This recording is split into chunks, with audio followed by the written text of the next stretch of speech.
Good afternoon. I'm going to be analyzing the baphomet figure.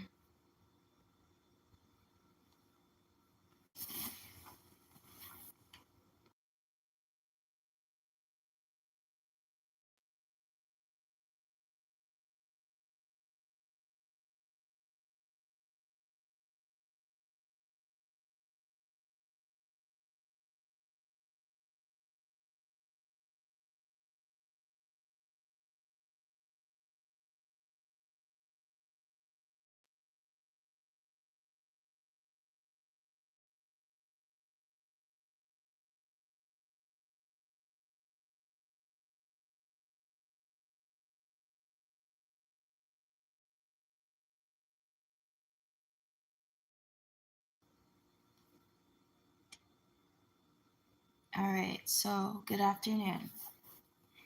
This is the baphomet figure. This is a statue. They have a few, but they're all pretty much consist of what this is. So we're going to analyze. I'm going to depict what I feel it is. There's a lot of conspiracies. There's a lot of things said about it, but let's use our discernment and let's depict it from what our spirit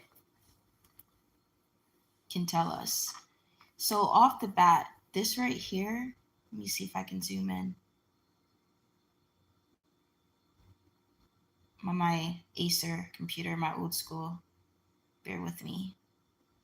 This right here, okay, so let's see if I can, okay. Maybe I'll just do this. This is like my mind's going to the light bear. This is a light. This is like a, whatever you want to call it, a lantern, a candle light. This is where like fire would be, light. And it's on the top of his head. We'll get back to that. Of course, these are the horns because this is a goat's face. Let's see something. Hold on.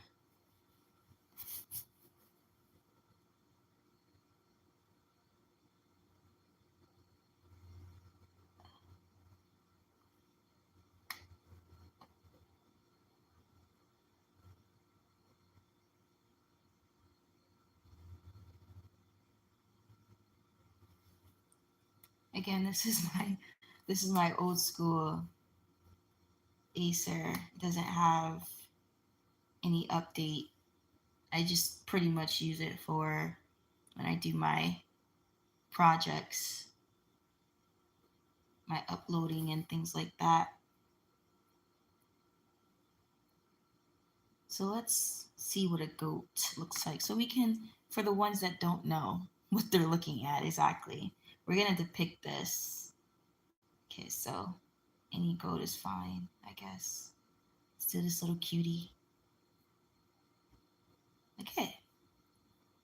All right, so what you're looking at right here, this face, don't look at anything else, just look at this face. This is a goat. You see the ears? Identical, parallel. That's a goat. Also, their little horns. Now, obviously, this is a younger goat. This is a more mature goat. So their horns grow out. Okay. And this is just the face, right? The nose here. Even the eyes are the same. The eyeballs. Look at this cutie. Okay, so you see the face.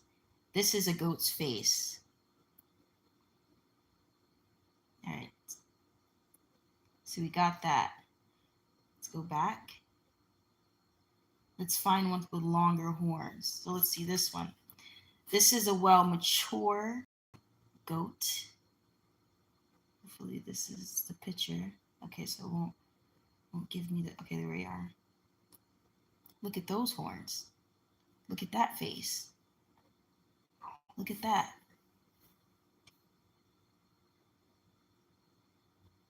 Look at the face. Look at it. Look at the nose, the lips. His face is just upward more like a man, right? But it's still the same. If he was to put his head down a bit, it would still be the same. So this is a goat's face. The ears are the same. The horns. And this is just one figure. This is just one of the many figures they have here. People sell them. This is actually on eBay. So you can buy and sell this. Okay? So we know that the face of this statue is a goat. You know, and then there's the here, right? So let's go back and see.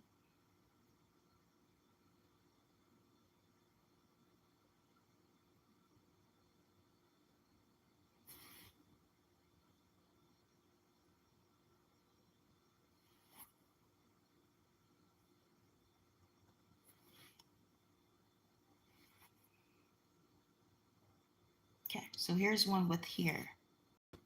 Just a little here. Natural hair. So here's one with here. See the here?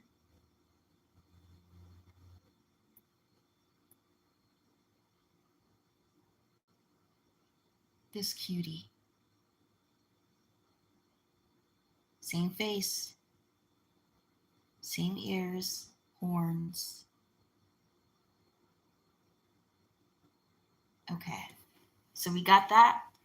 This is a goat's face. Again, this right here is, again, my depiction before I even read anything or all these conspiracies or what it actually could mean. I'm just going to go off my spirit, and this is a light bearer. That's what my spirit is saying already. This, whatever this figure is, before anything, this figure, right? This figure is a light bearer, meaning they bear light of some sort. And any darkness, you're going to see this figure. Move this aside. We'll come back to that. Ooh.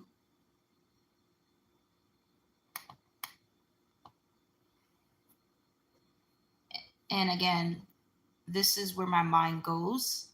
So if I didn't know anything about any of this, I just know whoever this is, this stands for something that holds light in someone's life. Light could mean a lot of things: knowledge, wisdom, not being able to see. And then here comes this figure, this thing. It holds light. It's working. There's oil being produced. They're working. This person is working day and night, producing light, producing fire. And this is just this figure. I'm sure there's other figures that could show this as an actual light, actual fire.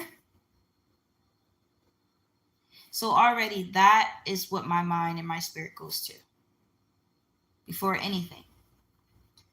There's also a star there. Of course, all of this is symbolism, but we're just going to point out the obvious things. Okay. We know this is a goat's face. Then we have wings. We have wings. This is a fallen person. But they want you to know, right? If they're here and they still have wings, whether they have it or not, they want you to know that they're not from this place.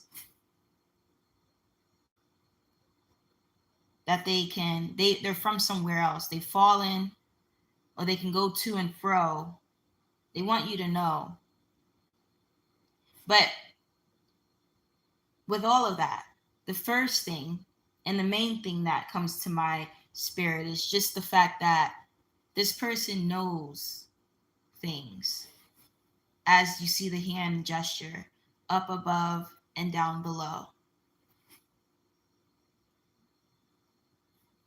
And that's what it means when you see your favorite celebrity or someone do this symbolic hand gesture. It just means what is done above is also done down below. That's pretty much the basic understanding of it. Make sure my phone's charging. So, combining the meaning of the symbolic hand gesture with the wings and the light bearer, the light fire. This person is knowledgeable, this figure. It holds wisdom. It holds real deep, sacred, maybe even forbidden wisdom. So already this figure is, like I said, it holds light. It's working day and night. Whether this figure is a good figure or bad figure, people will flock to this figure because of what it knows, because of where it's from, right? It's different, meaning it's not just human. All right, moving down. Oh, of course, the arms. So this figure has a goat face, human arms, hands. Same thing. He's in this world. He's in this world, but he's not from this world. There's some boobies there. uh, okay. Already you would think this is a male. You would think this is a male figure, male goat, male man. But then there's boobs there. And naturally, well, spiritually and naturally, symbolically as well, boobs are very symbolic. Women have boobs. They hold nourishment. They give. They nourish what you would call the nations, the people.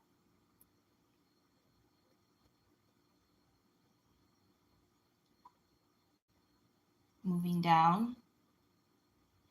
This little symbol reminds me of what I see in healthcare. These are two snakes, by the way. And then I'm guessing this is a sword. It's hard to see it in this figure because it's all the same color. But this is two-headed snakes or two snakes. And then there's a sword on his chest going down. I guess it's here. So I'm going to bring up another picture to see if we can find. Oh, let's see this one.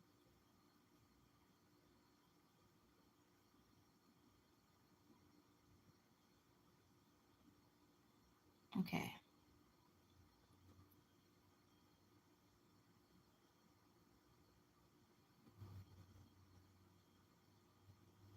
So he has goat feet, man legs. Also, by this also being a goat face, a goat slash a goat, we know in history that when you're called the goat, when someone refers to you as a goat, you're legendary. So already that's symbolic when someone is calling you the goat. And everyone wants to be the goat. Everybody. Even Jesus, in biblical standpoint, refers to himself as the lamb, the baby lamb.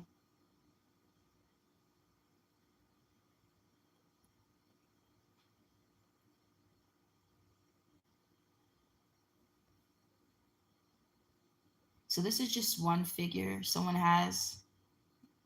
I don't know where this is, but here we are with this one.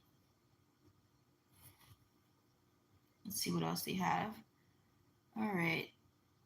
They all pretty much are the same for the most part, right?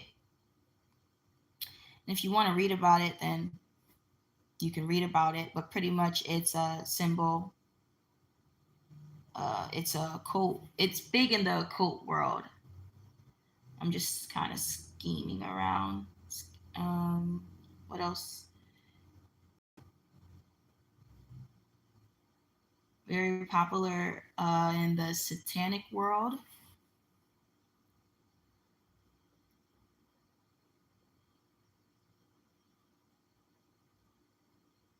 Huh.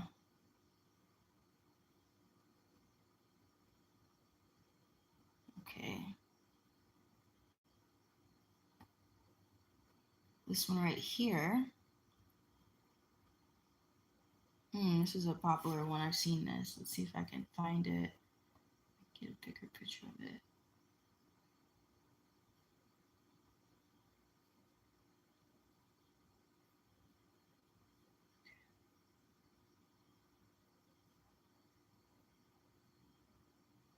So this one here, as you can see, has a I gotta say it this way, but a female and a male. So two young children. I'm sure we can know why there's two young children rather than two adults. uh, who do you think the children will follow? It would be an easier way to manipulate children, of course. The innocent cuties, because they're looking up to you. See that? They're looking up to you. And what do you know? What does this figure know? What's up above? And where's this other? I guess it's here. What's down below? Remember that hand gesture? Let me find a better picture. What's up above is down below. As we know, what is done in heaven is also done here on earth.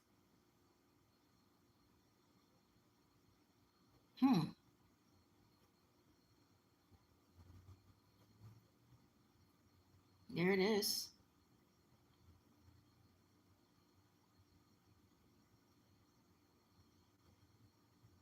Brow statue. Goat-headed and winged creature. This is in Little Rock, Arkansas. How about that? It says, I present to you Baphomet, Lucifin, I was going to say Luciferian, Lucifin Greaves or something. We're not reading all that. Okay.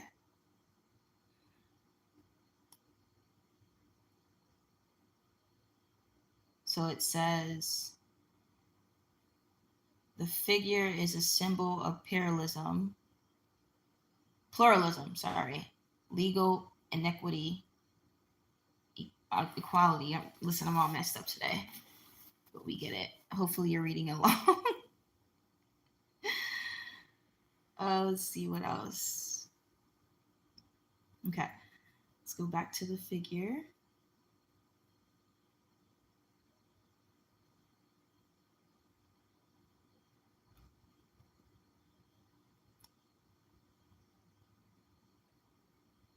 They have that satanic symbolism behind it, the star.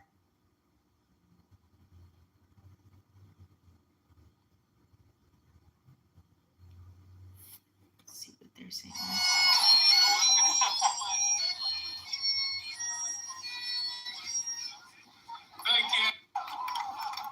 A lot of people are clapping. Sons and supporters of religious liberty. Religious I present to you baphomet. liberty. Wow. A symbol of pluralism, legal equality, tolerance, free inquiry, freedom of conscience, and reconciliation. Let's hear that again. Tolerance, free inquiry. It's blurry. A symbol of pluralism, legal equality, tolerance, free inquiry, freedom of conscience, and reconciliation. We did not bring Baphomet here in hopes of replacing the Ten Commandments monument. It is not the purpose of our monument or our efforts to erect this monument to impugn or silence the beliefs of others.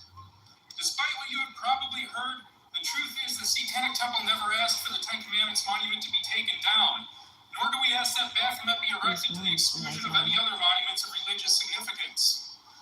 In fact, from the beginning we were clear. We only want our monument on public grounds where other monuments of religious significance are pre-existing. We have as little interest in forcing our beliefs and symbols upon you as we do in having the beliefs of others forced upon us. What we are asking for is only that the public square, these Capitol grounds, remain an area in which free speech, religious liberty, and equality under the law be respected by the holders of public office who swore to uphold those values.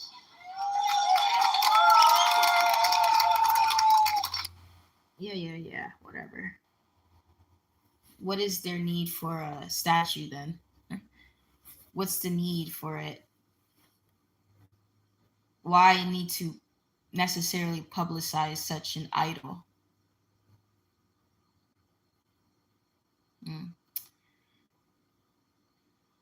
I'm sure everyone heard the saying, whatever you do, you're fine with doing it behind your own doors in your own home.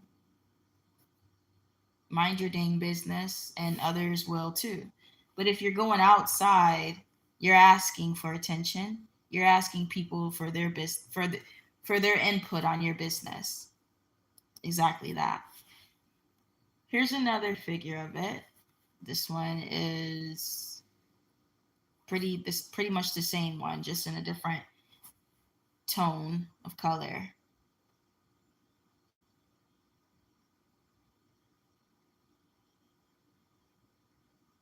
So again, just to recap, this figure is not something you should follow.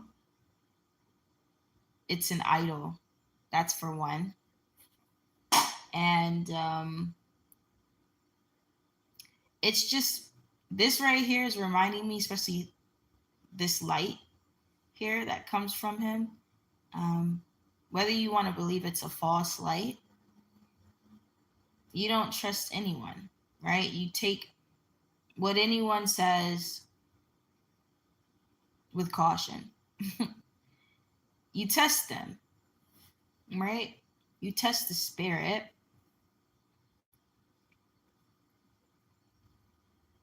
But you don't trust anyone. Don't even trust yourself, only God.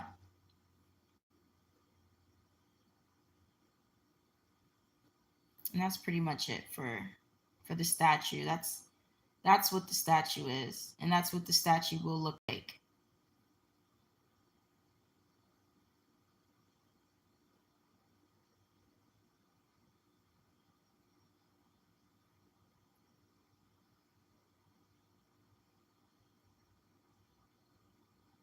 There was one picture, I don't know if I came across, there we are.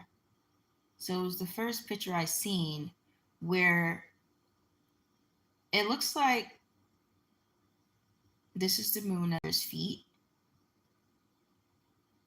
It has the star there. And that can symbolically mean like the sun or whatever. But we already know that there's certain figures biblically that has the moon under their feet. And it just means that you're exalted. You're exalted above this world. Just like God, he has no bounds. You can't bound him to this world. So he'd be considered one that is above the moon, right? It's under his feet. So again, this figure, this being, you want to call it the ruler of this world, if this is one of his figures, then you could see that he exalts himself. He thinks of himself highly, and that he has the power.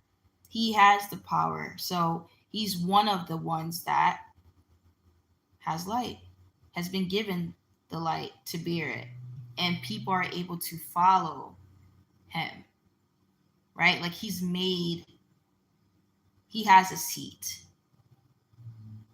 He's been made exalted. And he's been given the power as a God.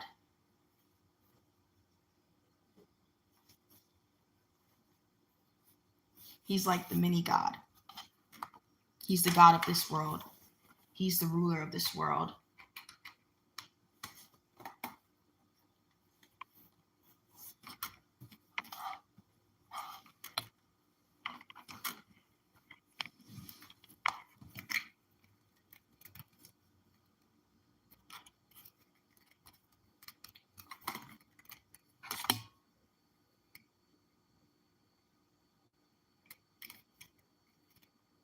There we go.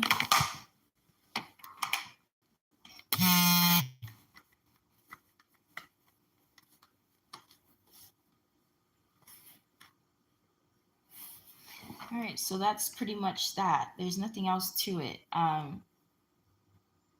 It's not something that needs to be overly explained. It's fully self-explanatory.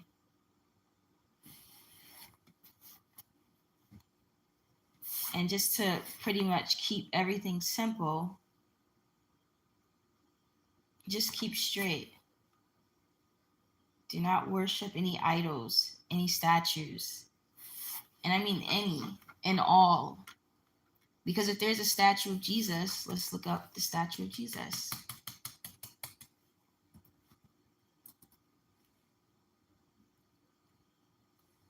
So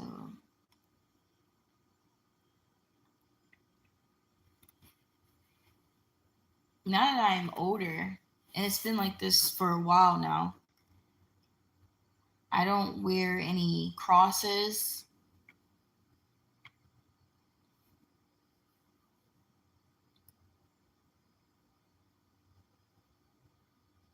So this is supposedly Jesus, or the figure of him.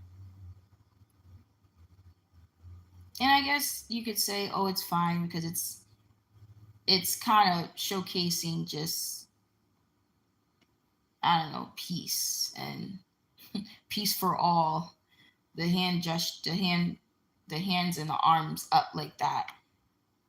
Like all is accepted, all is welcomed. But even still, there's no need to worship any statue of anything. I don't wear crosses. I don't do any, not in my old age. You won't find any, take these headphones. You won't find any portraits of Jesus. No portrait of Jesus or Saint Maria or Mary. Because who is this? I understand if someone plainly just wanted to make a figure up to symbolize him, but that's the thing, it's all symbolism. It's not, it doesn't mean like the truth. They even poked the holes in his hands.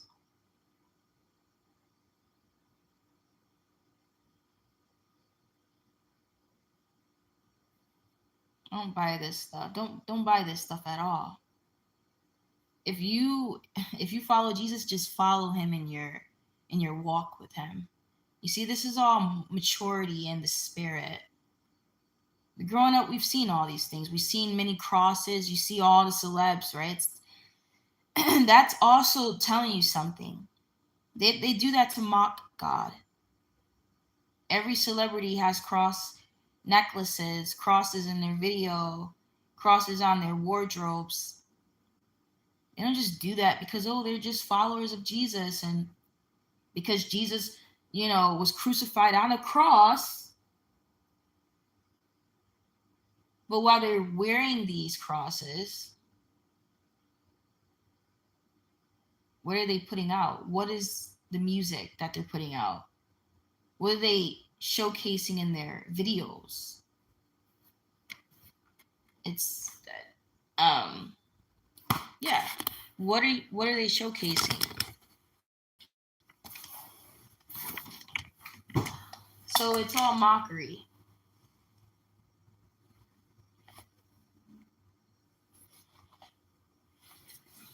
See my feet. It's all mockery. I don't wear crosses. There's no need to wear crosses. I know who I follow, and he knows that I follow him. Simple. What is there to prove? And then because they're not proving it, they're mocking him. And to the next generation or the generations coming up, when they see these people wearing these crosses, what do you think they see? They say, "Oh, this is a godly person. Oh, look at these celebs. They're not even though they're sending out this bad message, they're not bad people. They don't have bad intentions, but it's right in front of you." Yes, they are bad. They are. If they're sending out a bad message, they're not speaking about Jesus. You don't hear Jesus in their songs. Again, you don't hear anything about Jesus Christ in their songs, but they're showcasing symbolism of Jesus Christ. That's supposed to symbolize Jesus.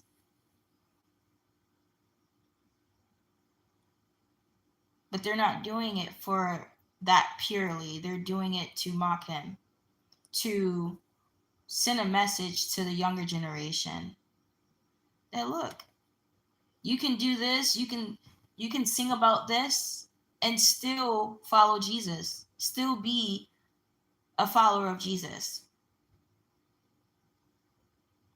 And this is just celebrities. This is just music videos. This is just their imagery. I haven't even gotten to the church, but it's the same message.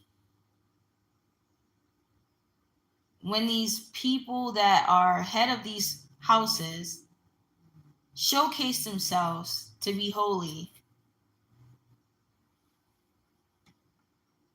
holy on TV, holy in wardrobe, crosses again, there's crosses everywhere.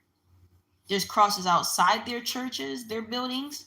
There's a big cross inside the building. How such mockery? And the synagogue of Satan.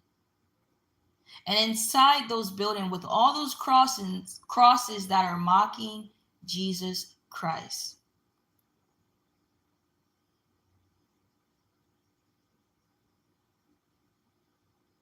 These people are the same people that the younger generation see on TV being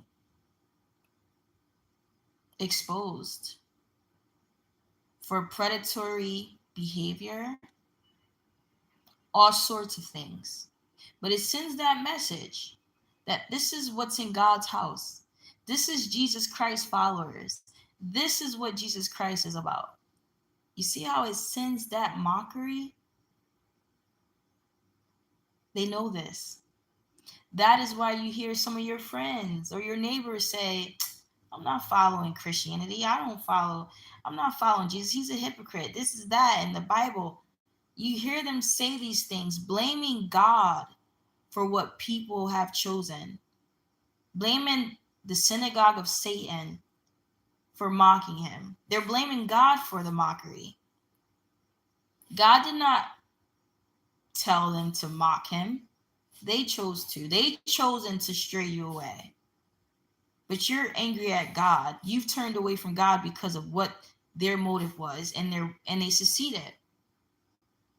You hear them say all day, when people want to just hate God, hate Jesus Christ, because they always was antichrist anyway, but now they have something to say, and they'll say things like, oh, you follow Jesus? But this is what Jesus Christ followers do. Mind you, this Jesus Christ so-called follower just got arrested for being a predator, and he happened to be a preacher. But that antichrist, you see, was waiting for this. because he knew that was the whole agenda. To put workers, fake workers in his buildings, and then call his buildings a church. Title it. Make it all religious. Again, these are all the synagogue of Satan, though. This foundation is satanic. So, of course, you were going to end up hearing about the exposure. You were going to end up, everything done in the dark was going to come to light. And what do you know? Now everyone is surprised. The children are like, what? What's going on? Poor babies being touched in these places. But are you surprised now knowing the truth? But when you don't know the truth, who do you look up to? Well, people that present themselves as light bearers. People that hold this knowledge. But the whole time, who was the ruler of this world, and in what foundation are they building these houses? When God and Jesus said that I am in you.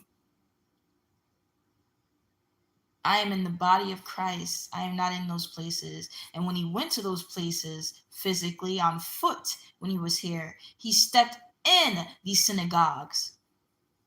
And he said, you're selling and trading in my father's house? You're selling my father's creation. He flipped the table over. Blasphemy. He was the same baby Jesus that went there day and night preaching to them, teaching them. Before it was preaching, it was just speaking to them, speaking the truth to these prophets, so you think, the worldly prophets.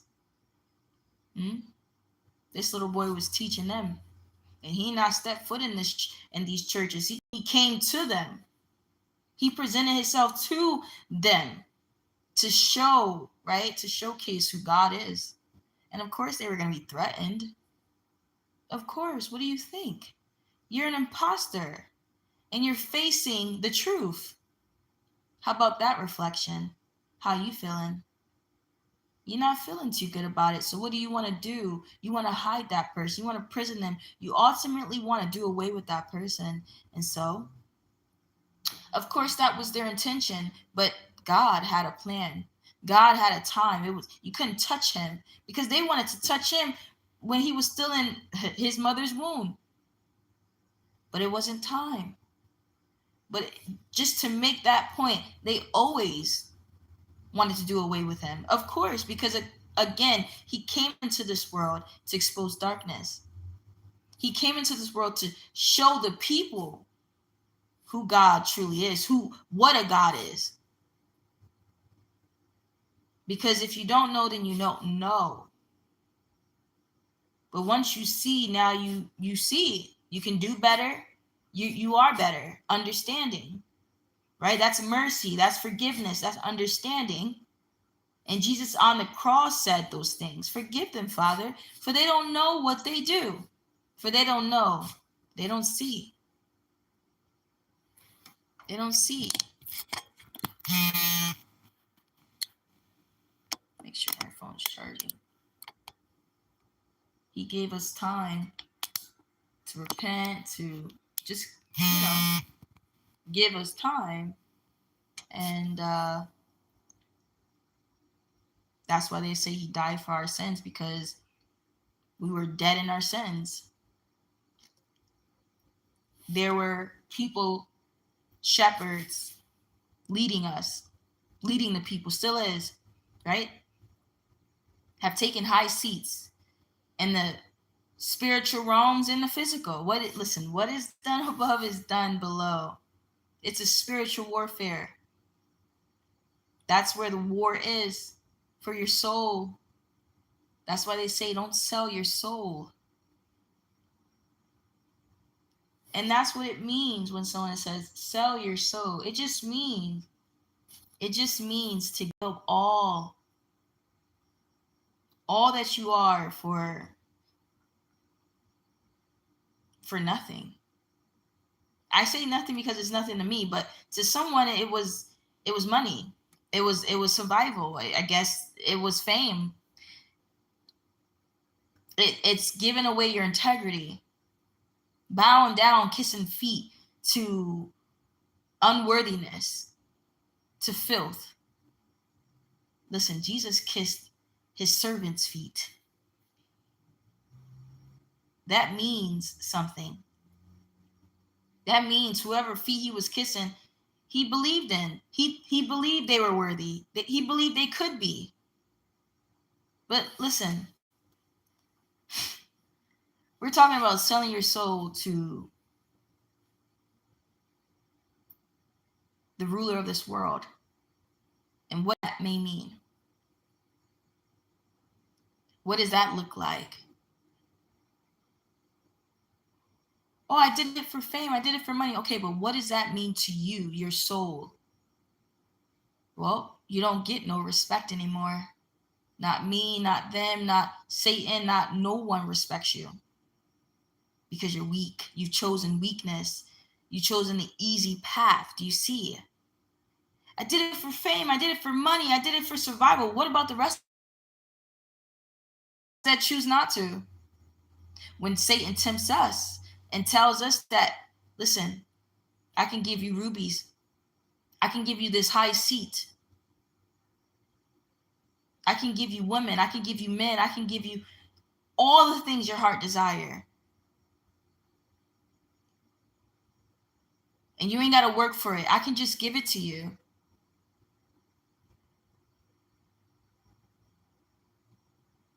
And I say no. Because he's like, well, just kiss my feet. Bow down to me. That's what it means. Kissing someone's feet, bowing down means you surrender to them.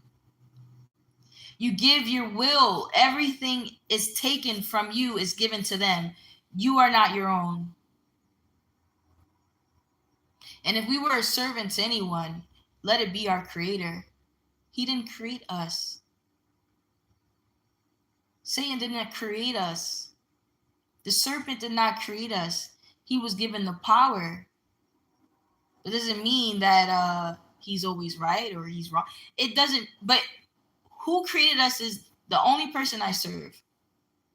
Now, if I choose to listen to this leader or these leaders, then I choose to. But I'm not going to bow down and kiss someone's feet and surrender and be their servant when I'm already a worker. I'm already a worker. And that's why Father says, I don't want no lukewarm. I don't want someone that got the foot out and foot in. You're either with me or you're against me. He says these things. He says, if they were always with me, they would have never left from me. But since they left from us, shows that they were never of us. Context to the Bible, context to the world, context to everything. Your experience, see, all these things connect. It's not hard. It's not hard because you're a witness. Just open your eyes.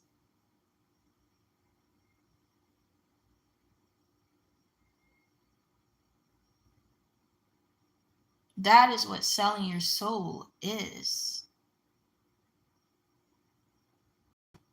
Whereas when you don't sell your soul, you still have integrity at its fullest. You're not kissing no one's feet. You're not bowing down to anyone. You're choosing to take the hard path, yes. So you will have to work hard, harder than anybody, because it won't be given to you. And we know that in God's house, we are workers. We work for it. Right? Jesus picked up his cross and he walked.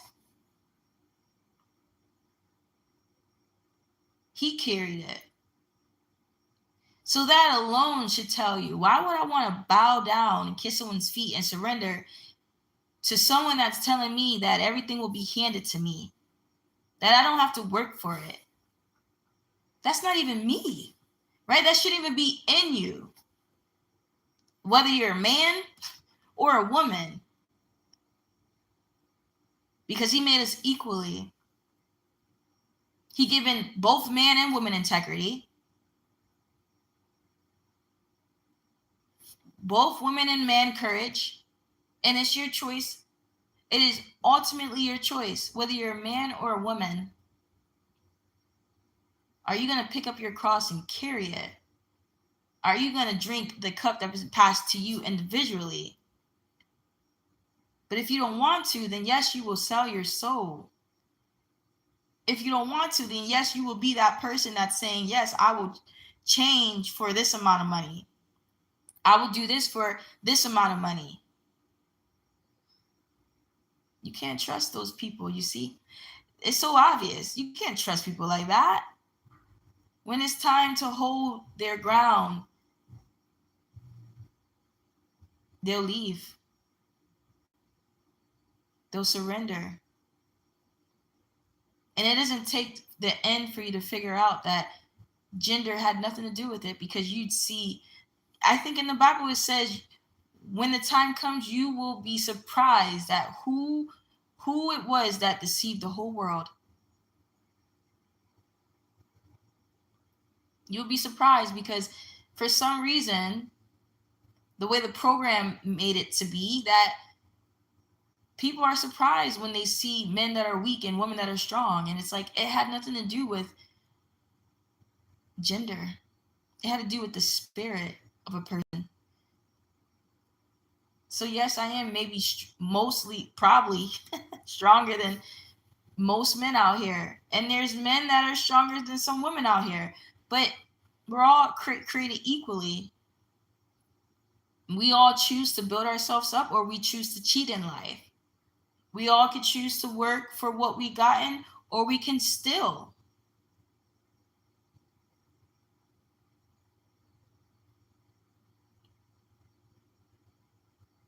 You just better hope you're proven worthy.